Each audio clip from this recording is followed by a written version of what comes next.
ज्ञान कमीए कमी तू जिसियो जग दे विच बदनाम कीता लाडियो बदला बाप दी वेखी होई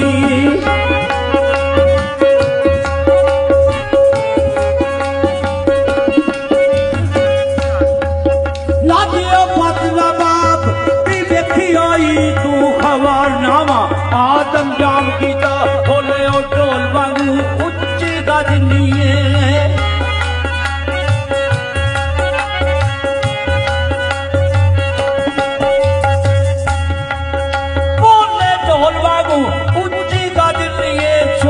जागी अंदर तुझे आम कीता छोरा जागी अंदर तुझे आम कीता पांदे फैल नहीं करते हो कसूर मंदा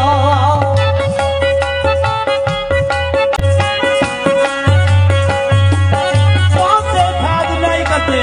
कसूर